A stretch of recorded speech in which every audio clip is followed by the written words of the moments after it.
أعوذ بالله من الشيطان الرجيم. بسم الله الرحمن الرحيم.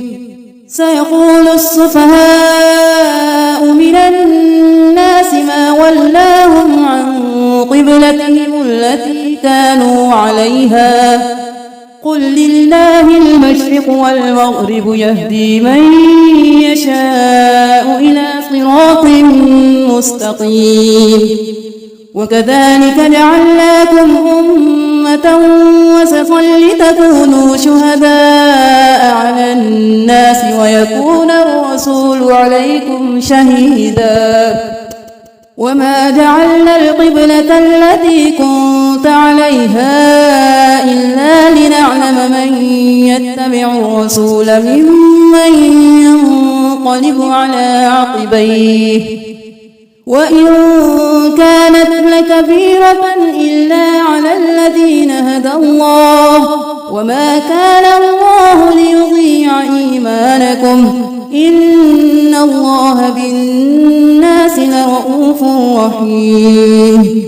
قد نرى تقلب وجهك في السماء فلنولينك قبلة ترضاها فول وجهك شطر المسجد الحرام وحيث ما كنتم فولوا وجوهكم شطره وإن الذين أوتوا الكتاب ليعلمون أنه الحق من ربهم وما الله بغافل عما يعملون. ولئن أتيت الذين أوتوا الكتاب بكل آية ما تبعوا قبلتك وما أنت بتابع قبلتهم وما بعضهم بتابع قبلة بعض ولئن اتبعت أهواءهم من بعد ما جاءك من العلم إنك إذا لمن الظالمين. الذين آتيناهم الكتاب يعرفونه كما يعرفون أبناءهم وإن فريقا منهم ليكتمون الحق وهم يعلمون. الحق من ربك فلا تكونن من الممترين.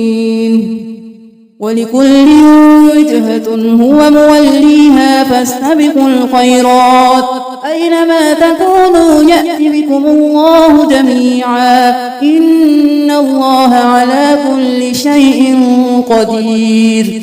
ومن حيث خرجت فول وجهك شطر المسجد الحرام وإنه للحق من ربك وما الله بغافل عما تعملون. ومن حيث خرجت فول وجهك شطر المسجد الحرام وحيث ما كنتم فولوا وجوهكم شطره لئلا يكون للناس عليكم حجة إلا الذين ظلموا منهم فلا تخشوهم واخشوني ولأتم نعمتي عليكم ولعلكم تهتدون. كما أرسلنا فيكم رسولا منكم يتلو عليكم آياتنا ويزكيكم ويعلمكم الكتاب والحكمة ويعلمكم ما لم تكونوا تعلمون. فاذكروني أذكركم واشكروا لي ولا تكفرون. يا أيها الذين آمنوا استعينوا بالصبر والصلاة إن الله مع الصابرين. ولا تقولوا لمن يقتل في سبيل الله أموات بل أحياء ولكن لا تشعرون. ولنبلونكم بشيء من الخوف والجوع ونقص من الأموال والأنفس والثمرات وبشر الصابرين الذين إذا أصابتهم مصيبة قالوا إنا لله وإنا إليه راجعون. أولئك عليهم صلوات من ربهم بهم ورحمة وأولئك هم المهتدون. إن الصفا والمروة من شعائر الله فمن حج البيت أو اعتمر فلا جناح عليه أن يطوف بهما ومن تطوع خيرا فإن الله شاكر عليم. إن الذين يكتمون ما أنزلنا من البينات والهدى من بعد ما بيناه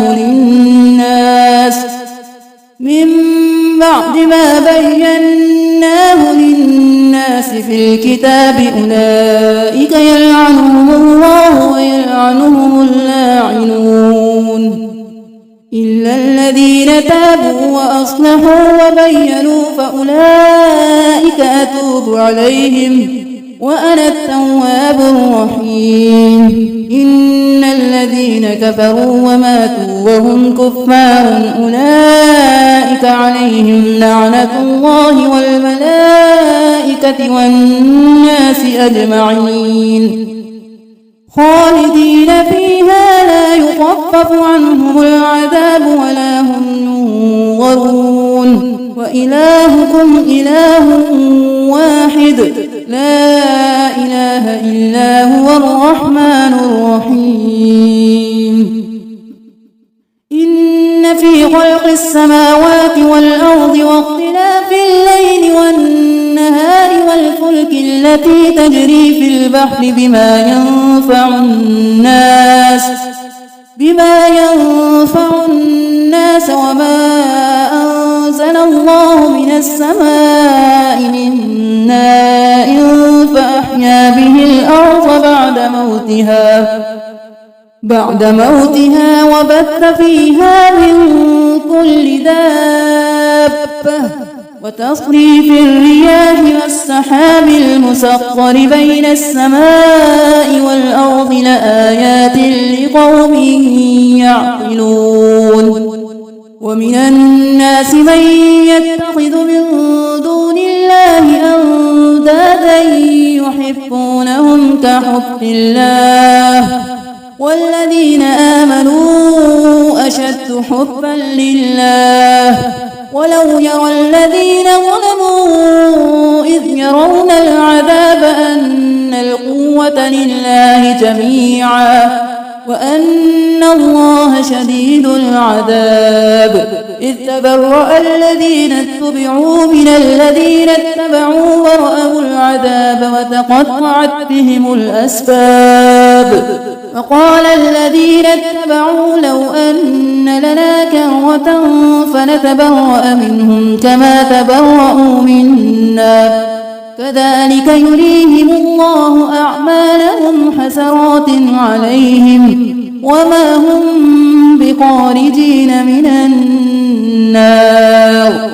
يا أيها الناس كلوا مما في الأرض حلالا طيبا ولا تتبعوا خطوات الشيطان إنه لكم عدو مبين.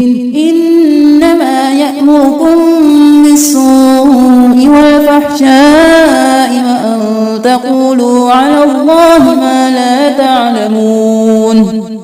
وإذا قيل لهم اتبعوا ما أنزل الله قالوا بل نتبع ما ألفينا عليه آباءنا أولو كان آباؤهم لا يعقلون شيئا ولا يهتدون. ومثل الذين كفروا كمثل الذي ينعق بما لا يسمع إلا دعاء ونداء صم بكم عمي فهم لا يعقلون. يا أيها الذين آمنوا كلوا من طيبات ما رزقناكم واشكروا لله إن كنتم إياه تعبدون. إنما حرم عليكم الميتة والدم ولحم الخنزير وما أهل به لغير الله فمن اضطر غير باغ ولا عاد فلا إثم عليه إن الله غفور رحيم إن الذين يكتمون ما أنزل الله من الكتاب ويشترون به ثمنا قليلا أولئك ما يأكلون في بطونهم إلا النار ولا يكلمهم الله يوم القيامة ولا يزكيهم ولهم عذاب أليم أولئك الذين اشتروا الضلالة بالهدى والعذاب بالمغفرة فما أصبرهم على النار ذلك بأن الله نزل الكتاب بالحق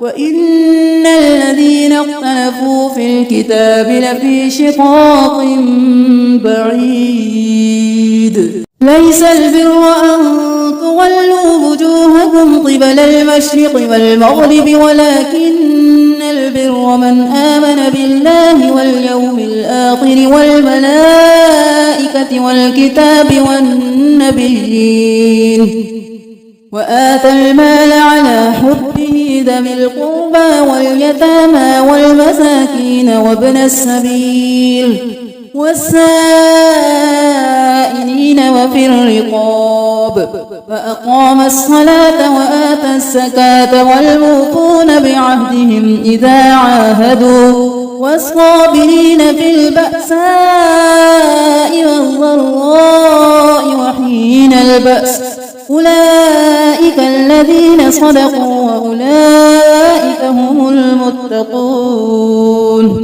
يا أيها الذين آمنوا كتب عليكم القصاص في القتلى الحر بالحر والعبد بالعبد والأنثى بالأنثى فمن عفي له من أخيه شيء فاتباع بالمعروف وأداء إليه بإحسان ذلك تخفيف من ربكم ورحمة فمن اعتدى بعد ذلك فله عذاب أليم ولكم في القصاص حياة يا أولي الألباب لعلكم تتقون كتب عليكم إذا حضر أحدكم الموت إن ترك خيرا الوصية للوالدين والأقربين بالمعروف حقا على المتقين فمن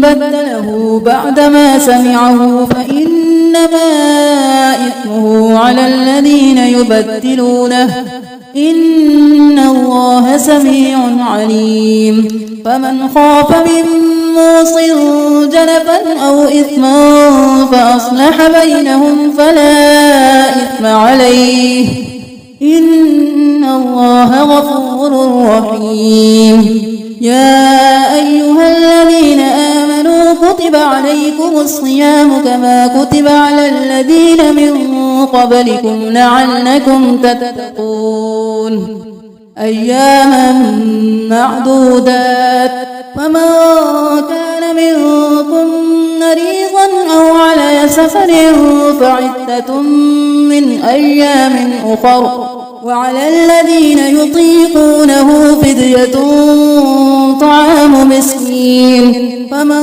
تطوع خيرا فهو خير له وأن تصوموا خير لكم إن كنتم تعلمون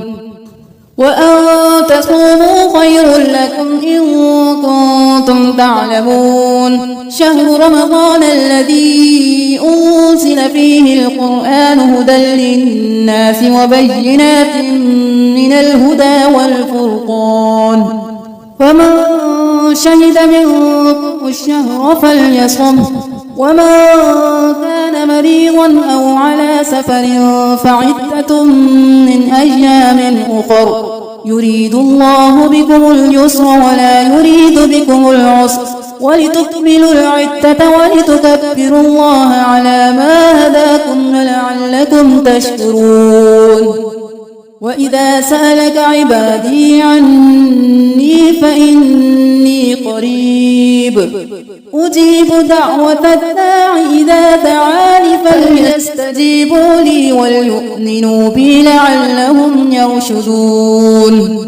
أحل لكم ليلة الصيام الرفث إلى نسائكم هن لباس لكم وأنتم لباس لهن علم الله أنكم كنتم تختانون أنفسكم فتاب عليكم وعفى عنكم فالآن باشروهن وابتغوا ما كتب الله لكم وكلوا واشربوا حتى يتبين لكم الخيط الأبيض من الخيط الأسود من الفجر ثم أتموا الصيام إلى الليل ولا تباشروهن وأنتم عاكفون في المساجد تلك حدود الله فلا تقربوها كذلك يبين الله آياته للناس لعلهم يتقون.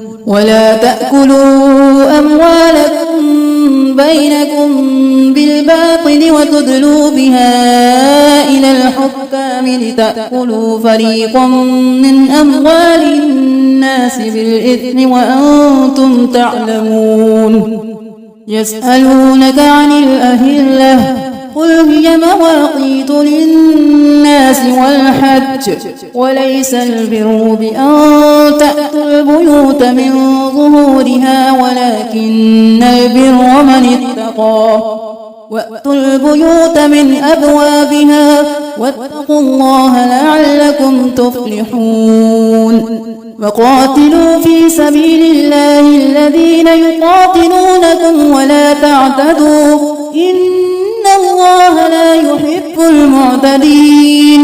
واقتلوهم حيث ثقفتموهم وأخرجوهم من حيث أخرجوكم والفتنة أشد من القتل ولا تقاتلوهم عند المسجد الحرام حتى يقاتلوكم فيه فإن قاتلوكم فاقتلوهم كذلك جزاء الكافرين.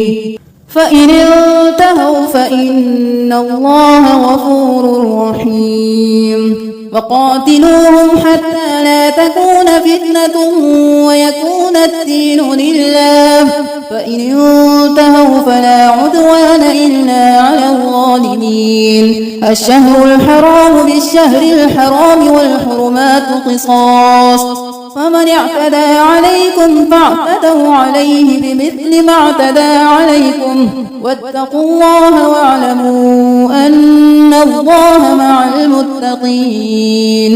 وأنفقوا في سبيل الله ولا تلقوا بأيديكم إلى التهلكة وأحسنوا إن الله يحب المحسنين.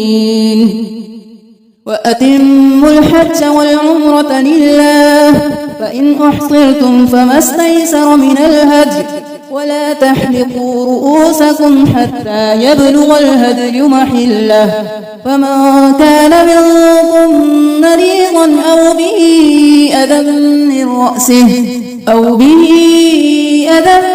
رأسه ففدية من صيام أو صدقة أو نسك فإذا أمنتم فمن تمتع بالعمرة إلى الحج فما استيسر من الهدي فمن لم يجد فصيام 3 أيام في الحج و7 إذا رجعتم تلك 10 كاملة ذلك لمن لم يكن أهله حاضر المسجد الحرام واتقوا الله واعلموا أن الله شديد العقاب. الحج أشهر معلومات فمن فرض فيهن الحج فلا رفث ولا فسوق ولا جدال في الحج وما تفعلوا من خير يعلمه الله وتزودوا فإن خير الزاد التقوى واتقون يا أولي الألباب. ليس عليكم جناح أن تبتغوا فضلا من ربكم فإذا أفضتم من عرفات فاذكروا الله عند المشعر الحرام واذكروه كما هداكم وإن كنتم من قبله لمن الضالين. ثم أفيضوا من حيث أفاض الناس واستغفروا الله إن الله غفور رحيم. فإذا قضيتم مناسككم فاذكروا الله كذكركم آباءكم أو أشد ذكرا. فمن الناس من يقول ربنا آتنا في الدنيا وما له في الآخرة من خلاق ومنهم من يقول ربنا آتنا في الدنيا حسنة وفي الآخرة حسنة وقنا عذاب النار.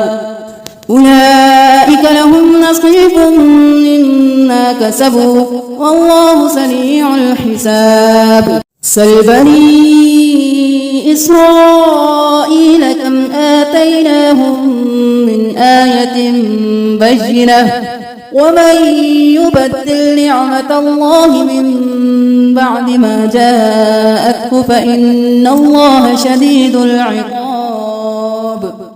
زين للذين كفروا الحياة الدنيا ويسخرون من الذين آمنوا والذين اتقوا فوقهم يوم القيامة والله يرزق من يشاء بغير حساب.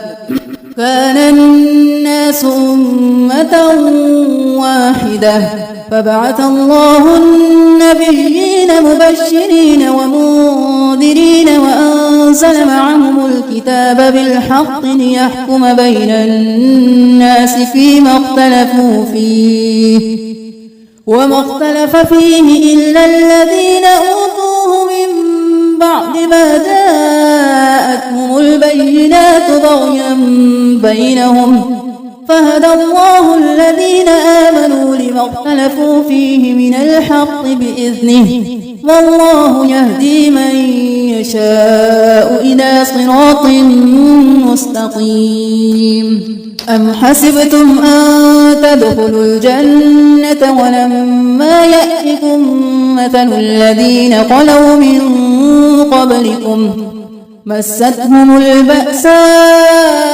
والضراء وزلزلوا حتى يقول الرسول والذين آمنوا معه متى نصر الله ألا إن نصر الله قريب. يسألونك ماذا ينفقون قل ما أنفقتم من خير فللوالدين والأقربين واليتامى والمساكين وابن السبيل وما تفعلوا من خير فإن الله به عليم. كتب عليكم القتال وهو كره لكم وعسى أن تكرهوا شيئا وهو خير لكم وعسى أن تحبوا شيئا وهو شر لكم والله يعلم وأنتم لا تعلمون. يسألونك عن الشهر الحرام قتال فيه قل قتال فيه كبير وصد عن سبيل الله وكفر به والمسجد الحرام وإخراج أهله منه أكبر عند الله والفتنة أكبر من القتل ولا يزالون يقاتلونكم حتى يردوكم عن دينكم إن استطاعوا ومن يرتد منكم عن دينه فيمت وهو كافر فأولئك حبطت أعمالهم في الدنيا والآخرة وأولئك أصحاب النار هم فيها خالدون. إن الذين آمنوا والذين هاجروا وجاهدوا في سبيل الله أولئك يرجون رحمة الله والله غفور رحيم. يسألونك عن الخمر والميسر قل فيهما إثم كبير ومنافع للناس وإثمهما أكبر من نفعهما ويسألونك ماذا ينفقون قل العفو كذلك يبين الله لكم الآيات لعلكم تتفكرون في الدنيا والآخرة. ويسألونك عن اليتامى قل إصلاح لهم خير وإن تخالطوهم فإخوانكم والله يعلم المفسد من المصلح ولو شاء الله لأعنتكم إن الله عزيز حكيم. ولا تنكحوا المشركات حتى يؤمن ولأمة مؤمنة خير من مشركة ولو أعجبتكم ولا تنكحوا المشركين حتى يؤمنوا ولعبد مؤمن خير من مشرك ولو أعجبكم أولئك يدعون إلى النار والله يدعو إلى الجنة والمغفرة بإذنه ويبين آياته للناس لعلهم يتذكرون. ويسألونك عن المحيض قل هو أذى فاعتزلوا النساء في المحيض ولا تقربوهن حتى يطهرن فإذا تطهرن فأتوهن من حيث أمركم الله إن الله يحب التوابين ويحب المتطهرين. نساؤكم حرث لكم فأتوا حرثكم أنى شئتم وقدموا لأنفسكم واتقوا الله واعلموا أنكم ملاقوه وبشر المؤمنين. ولا تجعلوا الله عرضة لأيمانكم أن تبروا وتتقوا وتصلحوا بين الناس والله سميع عليم. لا يؤاخذكم الله باللغو في أيمانكم ولكن يؤاخذكم بما كسبت قلوبكم والله غفور حليم. للذين يؤلون من نسائهم تربص 4 أشهر فإن فاءوا فإن الله غفور رحيم. وإن عزموا الطلاق فإن الله سميع عليم. والمطلقات يتربصن بأنفسهن 3 قروء ولا يحل لهن أن يكتمن ما خلق الله في أرحامهن إن كن يؤمن بالله واليوم الآخر وبعولتهن أحق بردهن في ذلك إن أرادوا إصلاحا ولهن مثل الذي عليهن بالمعروف وللرجال عليهن درجة والله عزيز حكيم. الطلاق 2 فإمساك بمعروف أو تسريح بإحسان ولا يحل لكم أن تأخذوا مما آتيتموهن شيئا إلا أن يخافا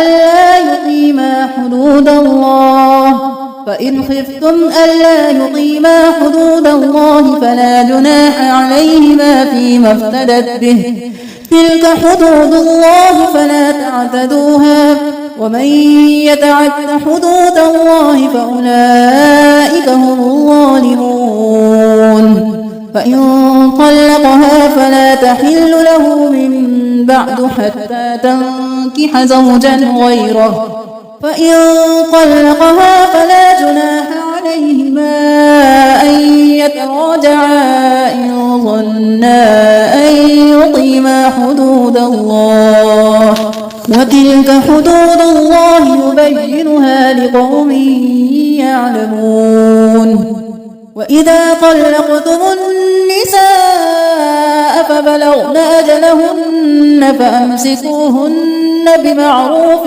أو سرحوهن بمعروف ولا تمسكوهن ضرارا لتعتدوا ومن يفعل ذلك فقد ظلم نفسه ولا تتخذوا آيات الله هزوا واذكروا نعمة الله عليكم وما أنزل عليكم من الكتاب والحكمة يعظكم به واتقوا الله واعلموا أن الله بكل شيء عليم وإذا طلقتم النساء فبلغن أجلهن فلا تعضلوهن أن ينكحن أزواجهن إذا تراضوا بينهم بالمعروف ذلك يوعظ به من كان منكم يؤمن بالله واليوم الآخر ذلكم أزكى لكم وأطهر والله يعلم وأنتم لا تعلمون والوالدات يرضعن أولادهن حولين كاملين لمن أراد أن يتم الرضاعة وعلى المولود له رزقهن وكسوتهن بالمعروف لا تكلف نفس إلا وسعها لا تضار والدة بولدها ولا مولود له بولده وعلى الوارث مثل ذلك فإن أرادا فصالا عن تراض منهما وتشاور فلا جناح عليهما وإن أردتم أن تسترضعوا أولادكم فلا جناح عليكم إذا سلمتم ما آتيتم بالمعروف واتقوا الله واعلموا أن الله بما تعملون بصير والذين يتوفون منكم ويذرون أزواجا يتربصن بأنفسهن 4 أشهر وعشرا فإذا بلغن أجلهن فلا جناح عليكم فيما فعلن في أنفسهن بالمعروف والله بما تعملون خبير ولا جناح عليكم فيما عرضتم به من خطبة النساء أو أكننتم في أنفسكم علم الله أنكم ستذكرونهن ولكن لا تواعدوهن سرا إلا أن تقولوا قولا معروفا ولا تعزموا عقدة النكاح حتى يبلغ الكتاب أجله واعلموا أن الله يعلم ما في أنفسكم فاحذروه واعلموا أن الله غفور حليم لا جناح عليكم إن طلقتم النساء ما لم تمسوهن أو تفرضوا لهن فريضة ومتعوهن على الموسع قدره وعلى المقتر قدره متاعا بالمعروف حقا على المحسنين. وإن طلقتموهن من قبل أن تمسوهن وقد فرضتم لهن فريضة فنصف ما فرضتم إلا أن يعفون أو يعفو الذي بيده عقدة النكاح وأن تعفوا أقرب للتقوى ولا تنسوا الفضل بينكم إن الله بما تعملون بصير. حافظوا على الصلوات والصلاة الوسطى وقوموا لله قانتين. فإن خفتم فرجالا أو ركبانا فإذا أمنتم فاذكروا الله كما علمكم ما لم تكونوا تعلمون. والذين يتوفون منكم ويذرون أزواجا وصية لأزواجهم متاعا إلى الحول غير إخراج فإن خرجن فلا جناح عليكم فيما فعلن في أنفسهن من معروف والله عزيز حكيم. وللمطلقات متاع بالمعروف حقا على المتقين كذلك يبين الله لكم آياته لعلكم تعقلون. ألم تر إلى الذين خرجوا من ديارهم وهم ألوف حذر الموت فقال لهم الله موتوا ثم أحياهم إن الله لذو فضل على الناس ولكن أكثر الناس لا يشكرون. وقاتلوا في سبيل الله واعلموا أن الله سميع عليم. ماذا الذي يقرض الله قرضا حسنا فيضاعفه له أضعافا كثيرة والله يقبض ويبسط وإليه ترجعون. ألم تر إلى الملأ من بني إسرائيل من بعد موسى إذ قالوا لنبي له ابعث لنا ملكا نقاتل في سبيل الله قال هل عسيتم إن كتب عليكم القتال ألا تقاتلوا قالوا وما لنا ألا نقاتل في سبيل الله وقد أخرجنا من ديارنا وأبنائنا فلما كتب عليهم القتال تولوا إلا قليلا منهم والله عليم بالظالمين. وقال لهم نبيهم إن الله قد بعث لكم طالوت ملكا قالوا أنى يكون له الملك علينا ونحن أحق بالملك منه ولم يؤت سعة من المال قال إن الله اصطفاه عليكم وزاده بسطة في العلم والجسم والله يؤتي ملكه من يشاء والله واسع عليم. وقال لهم نبيهم إن آية ملكه أن يأتيكم التابوت فيه سكينة من ربكم وبقية مما ترك آل موسى وآل هارون تحمله الملائكة إن في ذلك لآية لكم إن كنتم مؤمنين. فلما فصل طالوت بالجنود قال إن الله مبتليكم بنهر فمن شرب منه فليس مني ومن لم يطعمه فإنه مني إلا من اغترف غرفة بيده فشربوا منه إلا قليلا منهم فلما جاوزه هو والذين آمنوا معه قالوا لا طاقة لنا اليوم بجالوت وجنوده قال الذين يظنون أنهم ملاقو الله كم من فئة قليلة غلبت فئة كثيرة بإذن الله والله مع الصابرين ولما برزوا لجالوت وجنوده